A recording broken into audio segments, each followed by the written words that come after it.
Assalamualaikum warahmatullahi wabarakatuh. Selamat pagi anak-anak, bagaimana kabarnya? Ibu harap semuanya baik-baik aja. Oke anak-anak, sebelum memulai pembelajaran pada pagi hari ini, alangkah baiknya kita berdoa terlebih dahulu agar nantinya pembelajaran kita kali ini berjalan dengan lancar dan diberikan kemudahan oleh Allah Subhanahu wa Ta'ala. Berdoa mulai. Bismillahirrahmanirrahim. Raditu billahi robba wa bil islami dina wa bi Muhammadin nabiyya wa rasulah. Rabbi zidni ilma warzuqni fahma. Amin. Berdoa selesai. Baik anak-anak, selanjutnya ibu akan mengabsen kalian semua. Ada yang tidak masuk pada pagi hari ini? Masuk semua? Alhamdulillahirabbil alamin. Baik anak-anak, pagi ini kita ketemu lagi dengan pembelajaran fikih. Ya. Pada pertemuan kali ini kita akan membahas tentang pernikahan dalam Islam. Siapa yang tahu pernikahan dalam Islam? Sudah ada yang mempelajarinya sebelumnya? Ada yang sudah belajar tadi malam? Oke, belum ya. Baiklah, kita akan mempelajari bersama-sama tentang pernikahan dalam Islam. Pengertian pernikahan sendiri secara bahasa, pernikahan bisa disebut juga perkawinan ya, yang berasal dari kata nikah, yang berarti mengumpulkan, saling memasukkan, dan digunakan sebagai arti dari kata bersetubuh. Itu secara bahasa anak-anak. Sedangkan secara istilah, pernikahan itu berarti akad yang ditetapkan oleh syara' untuk menghalalkan pergaulan antara seorang laki-laki dengan seorang perempuan yang bukan mahramnya hingga menimbulkan hak dan kewajiban di antara keduanya. Seperti itu. Sedangkan hukum-hukum dari pernikahan sendiri itu ada yang wajib, ada yang sunnah, makruh, mubah, dan haram. Nah, Ibu nanti akan menjelaskan tentang hukum-hukum yang telah Ibu sebutkan tadi. Mengapa sih hukum-hukumnya kok jadi banyak banget? Ya, sebenarnya hukum dari menikah itu adalah sunnah ya dasarnya. Tapi hukumnya menjadi beda seperti yang Ibu sebutkan tadi karena beberapa hal atau beberapa kondisi. Jadi setiap kondisi itu perkawinan untuk seseorang itu bisa berubah-ubah hukumnya. Nah, untuk hukum wajib, hukum wajib itu jika seseorang telah mencapai kedewasaan jasmani dan rohaninya dan memiliki bekal untuk menafkahi istri dan khawatirnya dirinya akan terjerumus pada perbuatan yang zina atau keji karena tidak bisa menahan hasrat atau nafsunya, maka itu diwajibkan untuknya segera menikah. Lalu selanjutnya sunnah. Nikah itu hukumnya sunnah untuk seseorang yang memiliki bekal untuk hidup, berkeluarga, ya, mampu secara jasmani, secara rohani untuk menyongsong kehidupan berumah tangga dan dirinya tidak khawatir terjerumus dalam zina dan masih bisa menahan hasratnya atau nafsunya, maka dia memiliki hukum sunnah dalam pernikahan. Boleh mau menikah, boleh juga masih menunda juga bisa gitu. Selanjutnya hukum makruh. Nikah itu hukumnya makruh untuk seseorang yang dia belum memiliki bekal untuk menafkahi sang istri, tapi meskipun dirinya telah siap secara fisik ataupun rohani untuk menyongsong kehidupan rumah tangga, tapi dia juga tidak khawatir terjerumus akan perzinaan. Itu hukum makruh. Sedangkan hukum mubah itu untuk seseorang yang apabila dia terdesak oleh alasan-alasan yang mewajibkan dia untuk nikah atau mengharamkannya, itu mubah hukumnya. Kalau haram itu nikah itu hukumnya haram apabila seseorang itu menikah dengan tujuan menyakiti atau mempermainkan serta memeras harta dari pasangannya. Itu tidak boleh ya. Sebelum melaksanakan pernikahan, itu ada yang namanya khitbah atau meminang. Khitbah sendiri kan berarti pinangan, yakni permintaan seorang laki-laki kepada seseorang perempuan untuk dijadikan istri dengan cara-cara umum yang sudah berlaku di masyarakat atau sesuai dengan adat setempat. Kalau di sini seperti lamaran gitu. Nah, cara-caranya itu ada beberapa cara ya. Karena ada juga yang bisa mengkhitbah janda atau mengkhitbah gadis gitu. Kalau janda harus sesuai dengan setelah masa iddahnya. Terus yang kedua adalah melihat calon istri atau suami. Melihat perempuan yang akan dinikahi itu disunahkan oleh agama, karena meminang calon istri itu merupakan pendahuluan dari pernikahan. Nah, sedangkan melihatnya adalah gambaran awal untuk mengetahui penampilan dan kecantikan agar nantinya terwujud keluarga yang bahagia. Meskipun ya nggak semua itu dilihat dari cantik aja, tapi kan kalau sama-sama suka gitu kan, sama-sama udah tahu ini orangnya, nanti insya Allah bisa terwujud keluarga bahagia karena sudah sama-sama mengenal, sama-sama melihat seperti itu. Tapi dalam melihat pasangan atau calon mempelai perempuan itu ada batasan-batasan tertentu. Nah, ada 3 pendapat mengenai batasan kebolehan melihat seorang perempuan yang akan dipinang. Yang pertama, dari jumhur ulama itu mengemukakan bahwa boleh melihat wajah dan kedua telapak tangan, karena dengan demikian akan dapat diketahui kehalusan tubuh dan kecantikannya. Itu menurut jumhur ulama. Sedangkan Abu Dawud itu mengemukakan bahwa boleh melihat seluruh tubuh. Sedangkan dari Imam Abu Hanifah memperbolehkan melihat 2 telapak kaki, muka, dan telapak tangan saja. Gitu. Tapi dari Abu Dawud tadi bukan mempelai laki-lakinya ya yang melihat seluruh tubuh, tapi saudara perempuan dari pihak laki-laki boleh melihat gitu, melihat seluruh tubuh. Jadi diwakilkan, bukan dari pihak laki-lakinya. Selanjutnya kita akan memahami mahram dan perempuan yang haram dinikahi. Di sini ada diagram mahram. Ya teman-teman bisa dilihat. Nah, pada diagram mahram ini yang warna hijau itu mahram nasab. Mahram itu apa sih, Bu? Ya, mahram itu merupakan seorang perempuan yang haram untuk dinikahi. Gitu. Dan ada sebab-sebab yang menjadikan seorang perempuan menjadi mahram. Nah, yang pertama itu sebab hubungan nasab. Yang kedua ada sebab hubungan pertalian nikah, ya, yang haram ini karena hubungan pertalian nikah. Yang ketiga ada sebab sementara perempuan itu tidak boleh dinikah, jadi sementara aja berlakunya.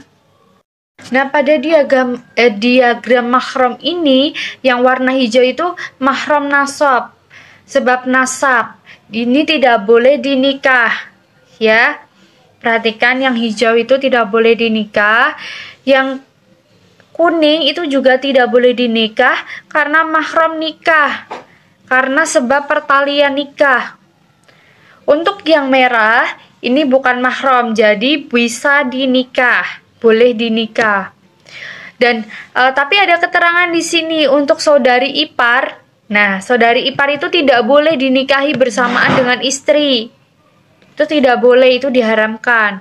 Nah, atau untuk saudara atau saudari yang sekandung, seibu, seayah, sepersusuan itu juga tidak boleh dinikahi bersama istri. Takutnya nanti menimbulkan rasa yang tidak baik atau malah menghancurkan keluarga. Nah, jadi ada beberapa wanita yang haram dinikahi karena hubungan nasab, yakni ibu atau nenek secara mutlak dan semua jalur ke atasnya, anak perempuan beserta semua jalur ke bawah, saudara perempuan, bibi dari jalur ayah, terus anak perempuan dari saudara laki-laki secara mutlak, anak perempuan dari saudara laki-laki, anak perempuan beserta jalur ke bawahnya. Itu haram untuk dinikah. Itu. Selanjutnya ada wanita-wanita yang haram dinikahi karena hubungan pertalian nikah. Seperti istri ayah, istri kakek beserta jalur ke atasnya, ibu istri atau ibu mertua, nenek istri atau nenek mertua. Terus wanita-wanita yang haram dinikahi karena sesusuan atau sepersusuan, yaitu ibu yang menyusui dari saudara sesusuan. Jadi kalau dulu kamu dititipin oleh orang tuamu kepada seseorang atau seperti istilahnya pembantu atau babysitter ya sekarang bahasanya. Nah, itu kamu sempat disusui oleh dia karena dia juga punya anak perempuan atau laki-laki. Nah, kamu menikah dengannya, itu tidak boleh. Dengan anaknya babysittermu tadi itu tidak boleh karena itu merupakan saudara sepersusuanmu. Nah, yang selanjutnya ada wanita yang haram dinikahi untuk sementara, yang ada beberapa sebab gitu mengapa dia haram untuk dinikahi sementara, yaitu masih dalam pertalian nikah, itu masih istri orang gitu atau suami orang gitu. Yang kedua ada talak bain atau kubro, yaitu dia itu masih dalam talak 3 dan belum habis masa iddah tuh. Dan bagi laki-laki yang mencerai istrinya dengan talak 3, haram baginya menikahi mantan istrinya lagi sebelum si istri tadi itu menikah dengan laki-laki lain atau sudah dicampuri oleh laki-laki lain gitu. Jadi jangan main-main dengan talak ya, itu sangat berat. Jadi nanti ketika kamu seorang laki-laki menceraikan istrimu dengan talak 3 dan tetapi setelah berjalannya waktu kok kamu merasa ingin kembali dengan istrimu lagi, tapi sementara istrimu tadi itu belum menikah dengan laki-laki lain, itu tidak boleh. Ya, tidak boleh. Harusnya mantan istrimu tadi itu sudah menikah dan sudah dicampuri oleh laki-laki lain dan sudah diceraikan lagi oleh laki-laki lain dan sudah melalui masa iddah. Itu baru kamu bisa rujuk kembali dengan mantan istrimu. Seperti itu. Selanjutnya, memadu 2 orang perempuan bersaudara. Itu diharamkan seperti yang Ibu jelaskan tadi. Diharamkan bagi seorang laki-laki yang masih berada dalam ikatan pernikahan dengan seorang perempuan menikahi saudaranya, karena bisa jadi itu malah merusak hubungan keluarga. Jangan sampai seperti itu. Selanjutnya ada berpoligami lebih dari 4. Di dalam Al-Quran itu sudah dijelaskan ya, 4 boleh jika mampu, 2 atau 3 atau 4 boleh jika mampu dan bisa adil. Tapi kalau kamu merasa tidak mampu dan tidak adil, maka jangan pernah untuk berpoligami. Tuh. Dan yang terakhir ada perbedaan agama. Nah, sekarang kan banyak ya pacaran atau menikah beda agama. Padahal dalam Islam itu sudah tahu, sudah dijelaskan di dalam Al-Quran dan hadis bahwa tidak boleh menikahi seorang laki-laki itu dilarang menikahi wanita kafir. atau sebaliknya, seperti itu. Seorang wanita yang non-muslim itu tidak boleh dinikahi sampai dia sudah beragama Islam. Jadi hendaknya kalian kalau memilih pasangan itu yang seagama, sekeyakinan, seiman. Dan apabila pernikahan itu dilakukan oleh seorang muslim dengan non-muslim, nah itu hukumnya haram dan tidak sah. Lihat-lihat ya anak-anak.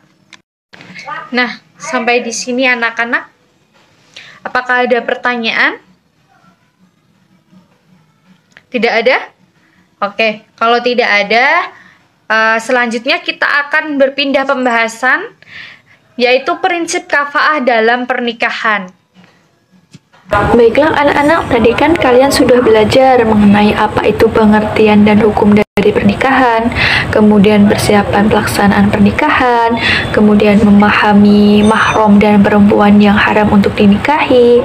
Nah, selanjutnya kita akan belajar mengenai prinsip kafaah dalam pernikahan, kemudian rukun dan syarat pernikahan, dan macam-macam pernikahan terlarang. Nah, untuk yang pertama, kita akan membahas mengenai prinsip kafaah dalam pernikahan. Sebelum itu, Ibu mau tanya, mungkin di antara kalian sudah tahu apa itu pengertian dari kafaah itu sendiri?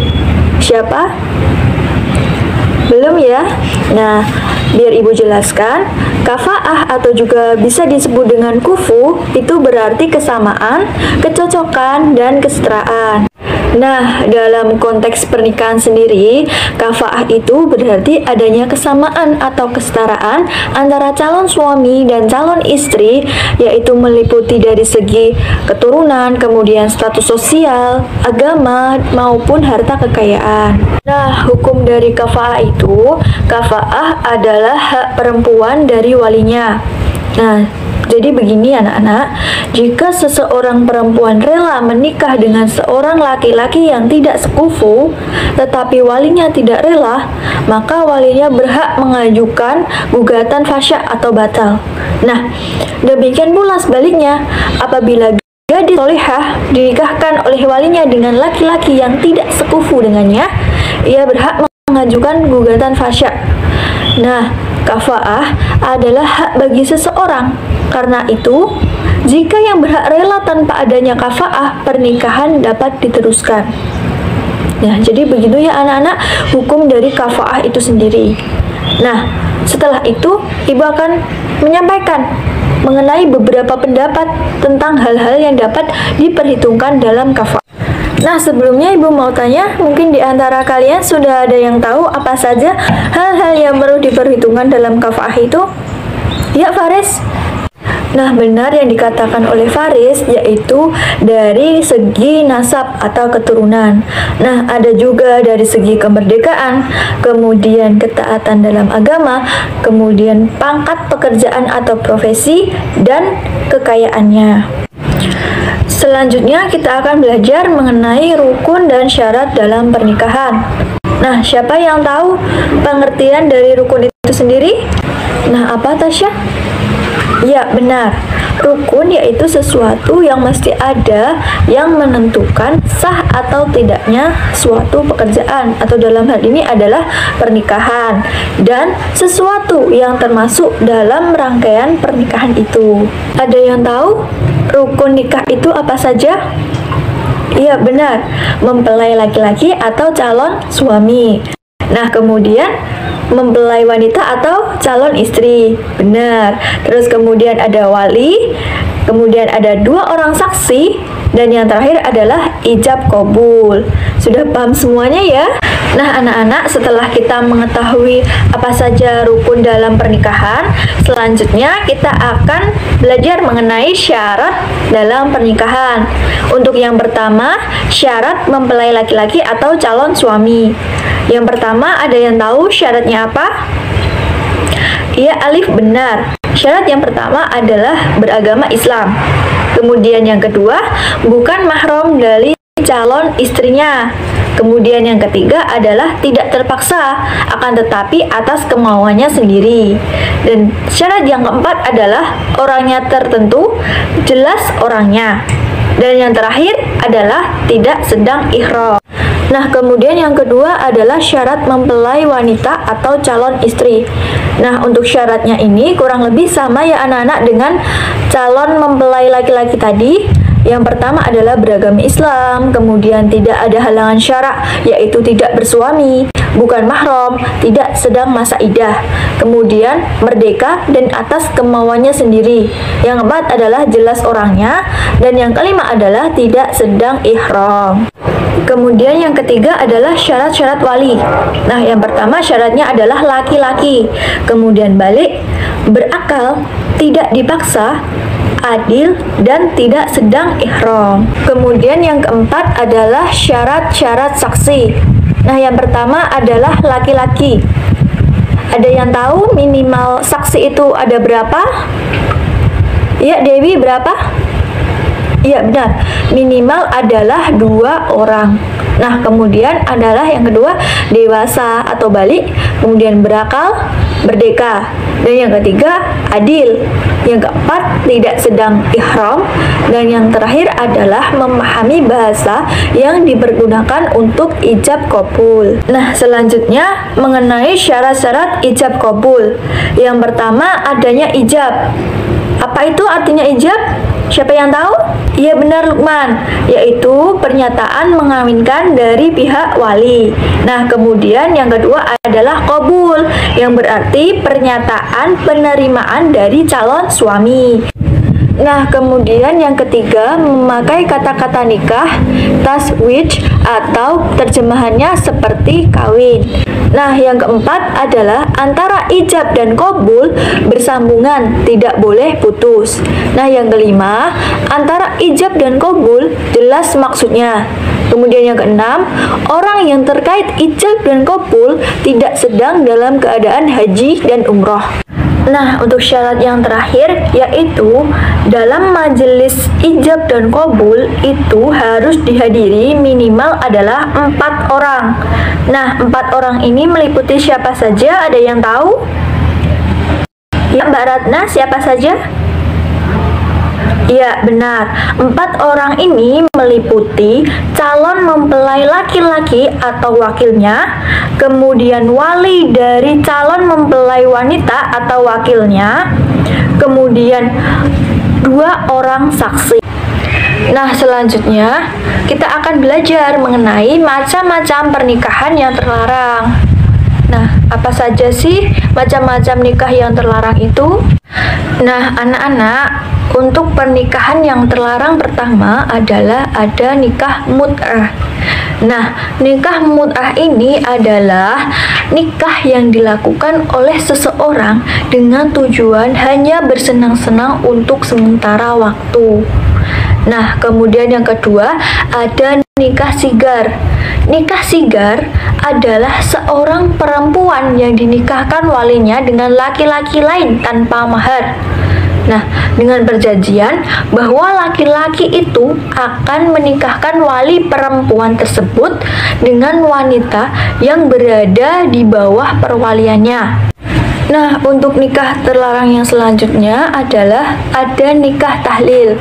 Nah, nikah tahlil ini adalah seorang suami yang mentalak istrinya yang sudah ia jima agar bisa dinikahi lagi oleh suami pertamanya yang pernah menjatuhkan talak 3 atau talak bain kepadanya. Nah, nikah tahlil ini merupakan bentuk kerjasama yang negatif antara muhalil atau suami pertama dan muhalal atau suami kedua. Nikah tahlil ini termasuk dalam kategori nikah muaqqat atau nikah dalam waktu tertentu yang terlarang. Nah, kemudian untuk macam pernikahan terlarang yang keempat ada nikah beda agama. Nah, anak-anak, jadi pernikahan yang dilakukan oleh seorang muslim dengan seseorang yang berbeda agamanya, maka hukumnya adalah haram atau tidak sah. Nah, jadi itu anak-anak macam-macam dari pernikahan terlarang. Nah, mungkin ada yang ingin ditanyakan dari materi-materi yang telah Ibu sampaikan. Tidak ada ya? Alhamdulillah paham semuanya? Alhamdulillah. Bismillahirrahmanirrahim. Baiklah, Bapak akan melanjutkan pembahasan tadi yang mengenai pernikahan dalam Islam. Pada bab G, yaitu hak dan kewajiban suami istri. 1. Hak dan kewajiban suami istri. A. Hak bersama suami istri. Suami dan istri dihalalkan melakukan jima atau melakukan perbuatan hubungan seksual. Jadi ketika sudah bersuami istri itu dihalalkan untuk berhubungan badan. Paham nggih? Yang kedua yaitu adanya ikatan pernikahan. Jelas kalau sudah suami istri pasti mempunyai ikatan pernikahan. Anak mempunyai nasab yang jelas. Terus kedua belah pihak antara suami istri wajib bertingkah laku dengan baik sehingga dapat melakukan kemesraan dalam kedamaian hidupnya. Kewajiban bersama suami istri. Kewajiban yang pertama, suami istri itu wajib saling mencintai, saling menghormati, dan saling menyayangi antara satu sama lainnya. Kewajiban bersama suami istri. Yang kedua yaitu suami istri berkewajiban saling memikul rumah tangga baik dalam tingkah laku di dalam masyarakat maupun dalam merawat anak-anaknya. 2. Hak dan kewajiban suami terhadap istri. A. Hak suami terhadap istri. Seorang suami wajib ditaati dalam hal yang tidak maksiat. Jadi seorang suami mempunyai hak untuk ditaati oleh istri dan anak-anaknya. Yang kedua, istri menjaga dirinya sendiri dan menjaga harta milik suaminya. Yang ketiga, menjauhkan diri dari mencampuri sesuatu yang dapat menyusahkan suaminya. Yang keempat, tidak bermuka masam di hadapan suaminya. Jadi seorang istri tidak boleh cemberut di depan suaminya karena suami mempunyai hak yang namanya tidak bermuka masam di hadapan suaminya. Kewajiban suami terhadap istri yaitu membayar mas kawin, jelas sebagai mahar ya, saat pernikahan. Yang kedua, memberi nafkah. Jadi seorang suami wajib memberikan nafkah terhadap istri dan anaknya. Terus menggauli istrinya dengan baik, memberikan pengertian dan mengajarkan ilmu agama terhadap istrinya. Nah, ini perlu diperhatikan sekali. Seorang suami itu ternyata wajib memberikan pengertian dan pengajaran ilmu agama terhadap istrinya. Nah, selanjutnya menjaga istrinya dengan baik, tidak menganiaya istri bahkan sampai pembunuhnya. Itu dilarang sekali. Terus hak dan kewajiban istri terhadap suaminya. Hak istri terhadap suami diperlakukan dengan baik. Nah, tidak boleh dianiaya, tidak boleh dikasari, bahkan sampai dibunuh, itu tidak boleh. Itu menjadi hak istri terhadap suaminya. Terus dimaafkan kekhilafan dan kesalahannya, dijaga oleh suami, rahasianya, aibnya itu tidak disebarkan, diajak bermusyawarah dalam berbagai hal permasalahan. Kewajiban istri terhadap suami, ada mematuhi suami. Nah, seorang istri ini wajib mematuhi suami, itu menjadi kewajiban istri terhadap suami. Taat kepada suami, jelas. Tidak durhaka kepada suami, jelas lagi. Memelihara kehormatan dan harta suami, ini paling penting. Dan berhias untuk suami, ini menarik sekali nih, berhias untuk suami. Terkadang di akhir-akhir era zaman ini, seorang istri, seorang perempuan itu berhias diri tidak pada suaminya, tapi malah di luar orang banyak, ya kan? Kalau di depan suami aja, di rumah biasa aja, tidak wangi, tidak mandi, itu hal yang lumrah bagi zaman sekarang. Kalau di orang banyak, di depan orang banyak, pasti wangi, pasti dia mandi, gitu. Perbedaan istri di zaman sekarang dengan zaman terdahulu. Selanjutnya, subbab H itu hikmah pernikahan. Hikmah ini ada hikmah bagi individu dan hikmah bagi masyarakat. Pertama, hikmah bagi individu dan keluarga, terwujudnya kehidupan yang tenang dan tentram. Nah, karena apa? Terjadinya cinta dan kasih sayang di antara sesama kita, sama laki-laki dan perempuan, itu membuat kehidupan yang tenang dan tentram. Yang B, dengan adanya pernikahan maka tujuan daripada syariat tentang nikah tercapai, yaitu menjaga keturunan. Terus yang ketiga, yang B, yang C, pernikahan tidak saja hanya menjalankan hak dan kewajiban bagi suami istri yang dipenuhi, tetapi rasa saling mengerti di mana keduanya harus dipahami. Hikmah bagi masyarakat, yaitu terjaminnya ketenangan dan keteraman anggota masyarakat. Karena apa? Dengan pernikahan perbuatan maksiat yang bisa dilakukan masyarakat yang belum menikah akan terkurangi. Dan B, dapat memperkuat tali persaudaraan dan menumbuhkan rasa cinta dan kasih sayang serta tolong-menolong di antara masyarakat. Itu materi dari Bapak. Selanjutnya silakan dipahami lagi tugas kalian di rumah, itu meresum materi dari Bapak tadi dari awal sampai akhir, dikumpulkan nanti malam difotokan lewat WA, dikirim WA ke Bapak, nomor Bapak langsung. Semoga materi ini dapat dipahami dan dapat kalian laksanakan, kalian amalkan di kehidupan sehari-harian nanti. Cukup sekian dari saya. Wassalamualaikum warahmatullahi wabarakatuh.